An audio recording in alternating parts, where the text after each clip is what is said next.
Allora Aldo Pacini, quarta edizione del Giro Bio, siamo pronti? Siamo pronti, dopo una lunga gestazione siamo arrivati al momento in cui si può partire. Sicuramente sarà un bel giro, sicuramente ci sarà un vincitore di prestigio e sicuramente ci divertiremo, perché anche questo è lo spirito che anima i girini del Giro Bio. Gigi Sgarbozza, rinomato per i suoi pronostici. Allora, questo Giro Bio chi lo vincerà? Guardiamo se questa volta, a differenza di qualcun altro, Gigi Sgarbozza indovina. Questo è un Giro d'Italia Bio, Giro d'Italia dilettanti, un grande giro. La partenza presenta i corridori più forti della categoria del mondo, per cui prevedo un grande scontro tra il ciclismo italiano. Fabio Aru lo ritengo uno dei grandi favoriti, dal momento che ci sono questi due arrivi sul Terminillo, la quarta tappa, e sul Gavia, due tappe da grandi campioni, e l'americano, l'astra nascente del ciclismo americano, il nuovo Armstrong, Dombrowski, un corridore fortissimo, lo scorso anno secondo alla classifica finale del Giro della Val d'Aosta, ma ce ne sono tantissimi, gli altri nomi li farò i prossimi giorni. Fabio Aru, siamo al via di questo Giro Bio, sei dato tra i favoriti, come rispondi? Ma sì, adesso è arrivata la partenza finalmente. Niente, sono le ultime gare che faccio in questa categoria, spero di far bene per me e per tutta la mia squadra. Manuel Bongiorno, da più parti dato tra l'otto dei favoriti, pesa questo pronostico? Ma pesa, siamo consapevoli che la formazione è buona, la condizione c'è, abbiamo lavorato. Sai, pesare, quando secondo me arrivi a fare certe corse devi comunque essere bravo a tenere la pressione. Ci vuole sempre la fortuna, l'appoggio della squadra, che vada tutto bene, che non ci siano inconvenienti lungo il percorso, e poi daremo il massimo e staremo a vedere. Chi teme Manuel Bongiorno? Nessuno.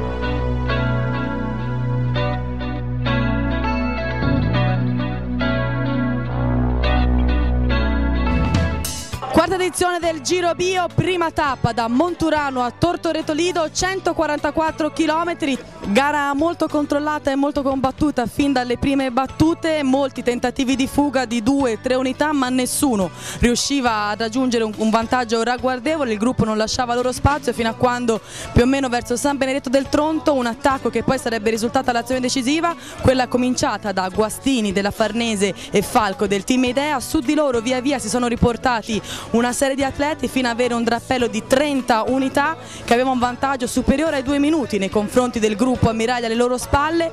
Via via però il gruppo ha cominciato ad inseguire, a recuperare nei confronti della testa della corsa, in quel caso poi i corridori si sono disuniti e rimanevano in 8 al comando: Busato del Team Idea, Krizek il campione austriaco della Marchiol, Azzolini della Viris, Papok dell'Opla, Mammini della Kolpak, Batsko della Palazzago, Covenhoven della nazionale olandese e Di Carlo della Aran, e riuscivano a resistere fino all'ultimo chilometro al ritorno del gruppo, che negli ultimi 10 km si è fatto veramente insistente. Alla soglia dei 2 km dalla conclusione il campione italiano a cronometro Matteo Mammini ha rotto gli indugi, è scattato e poi veniva ripreso dal campione austriaco Krizek, e in due riuscivano ad arrivare sotto il traguardo, dove a spuntarla era il campione austriaco Krizek. Prima tappa, prima vittoria, ce l'hai fatta a resistere al ritorno del gruppo? Sì, sono proprio contento, grazie alla mia squadra, grazie a tutti, grazie alla mia DS, grazie. Ora sopra questa maglia di campione nazionale c'è da mettere la maglia rosa e bianca. Sì, sono contento, adesso la prima vittoria con questa maglia e anche la maglia rosa e sono felice.